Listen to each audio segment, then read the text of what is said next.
Hello everybody, welcome to Gregsbeerreviews today. Let's take a walk and go see what's in the fridge today.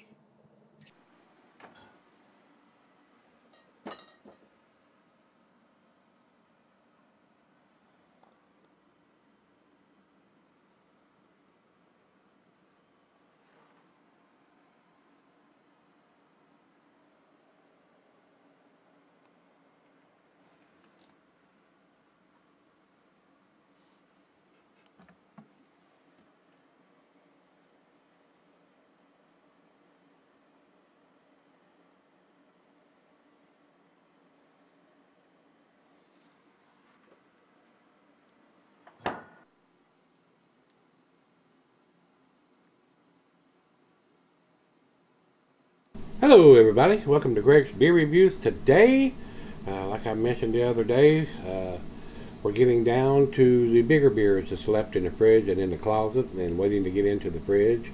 Not going to be doing a lot of 3 or 4 beers in one setting because a lot of these beers are 10, 12, 15 percenters, and I'm not going to try to review 3 15 percenters in a row. By the end of the third one, I'd be so drunk I wouldn't know what the hell I was talking about. So getting, and I don't want to sound like I'm begging or anything, but we're getting to the big beers, and don't have a lot of IPAs and stuff like that left other than my go-to beers.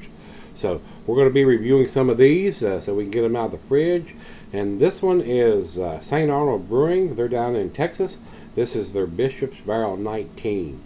I also have a 20, and I just received a 21 from Brandon C. down in Texas. He is sending me all these awesome beers, especially the ones from St. Arnold's, because they are not distributed here in Virginia. And he usually, on these particular ones, he puts a little note on the back of it telling me a little more information. The date brewed on this one is October 6th of 2015. The date it was racked is December 16th of 2015. The date it was bottled on is October 26th of 2017. The beer style is old ale. The type of barrel they use was Chardonnay barrels. And it says the alcohol was 7% before barreling, and it's 8.9% after barreling. So they are leaving this thing in the barrel for quite a while. Not quite well. They racked it on December 16th of 2015, and they didn't bottle it until October 26th of 2017. So quite a long time there to be in the Chardonnay barrel. So probably going to get a little bit of grapiness or vinous characteristics since they put it in wine barrels. So and it's not a huge beer at 8.9%. So hopefully we're going to get some of those Chardonnay barrel characteristics with this one. And I've had this one for a while. So we'll see what number 19 brings to the table here. All right. Commercial description. Let's run over to Untapped. They had this thing listed at 18 IBUs. It said Christmas ale aged in Chardonnay barrels with cherries and Brettanomyces.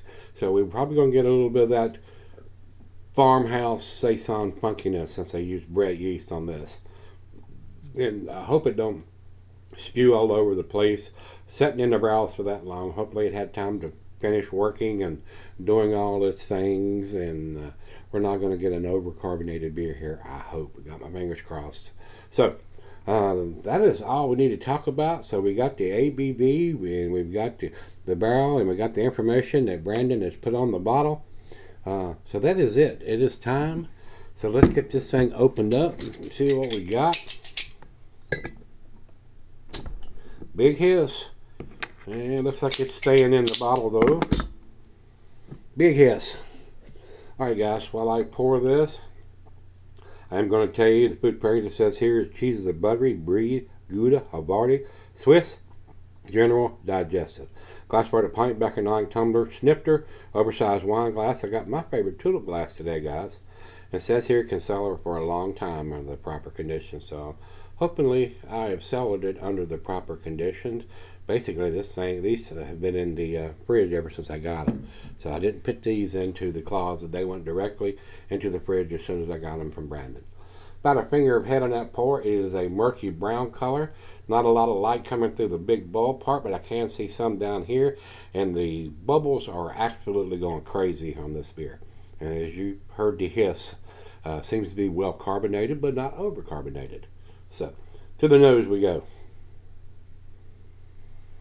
Definitely getting the Brettanomyces. Boy, it is off the chain funky. Funky, funky, funky. I am getting a hint of some wine barrels, Chardonnay barrels.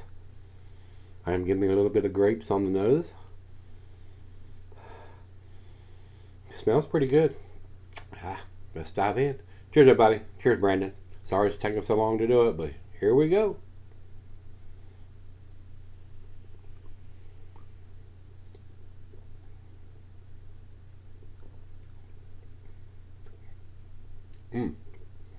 Very strange.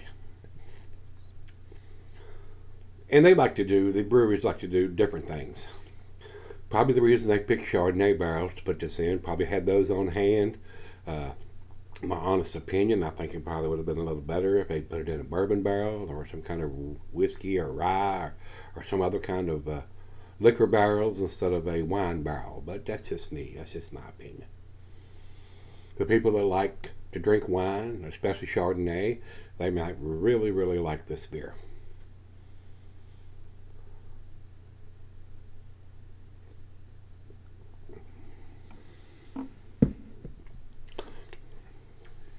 Has a very different taste, but it's a very pleasant taste. I mean, definitely getting the Brettanomyces. The Brettanomyces is overpowering everything. Slight wine characteristics, and maybe a hint of some other dark fruit in there, maybe some raisins or figs. But it's right out of the fridge. Let's sip on this for a little bit, and we'll come back and see where it ends up. Alright guys, I'm back. I've probably been sipping on this about 45 minutes or so. Very unique beer. Being an old ale that's done in wine barrels instead of any kind of whiskey or bourbon barrels. Definitely different. Not sure it'd be something that I would pick up. I'm not a big wine drinker. But very interesting beer. That's what I'm going to put it. I think it's a well-made beer. The alcohol is well hidden. Doesn't seem very boozy. If you're a wine drinker, this would probably be a good one if you can get your hands on it to pick up, especially if you like the Brettanomyces yeast with that little bit of farmhouse saison funkiness going to it.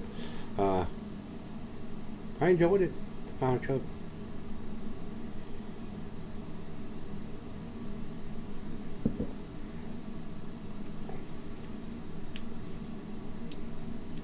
Guys, to me, there are probably a lot of people that's going to disagree with what I'm going to say right now, but I found it very unique, kind of pleasurable to drink. Not something that I would probably buy for myself, even though the ABV is up there and it's well made and the alcohol is well hidden. Just not a big wine drinker, and definitely getting that grapey, venomous taste to the beer.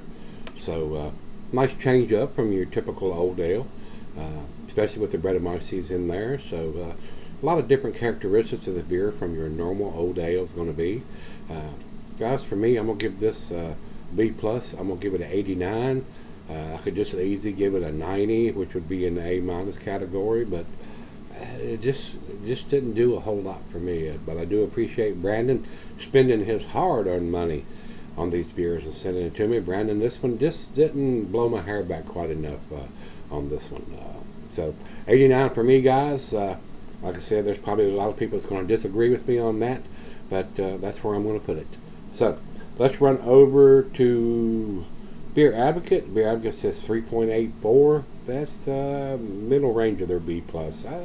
I gave it the highest B+ number I could give it, especially with all the information that Brandon has taped to the back of the bottle. All the information you want to know about the beer, really.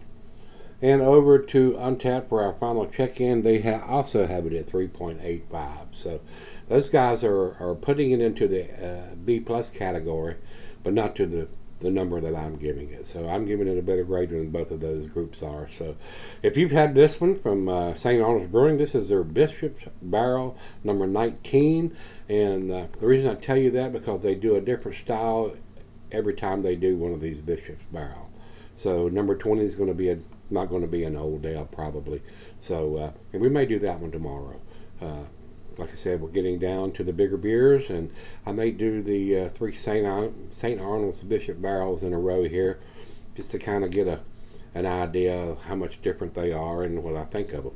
So, like I said, if you've had the number 19 from St. Arnold's, let me know what you think. Till we meet again, let's go see what's in the fridge.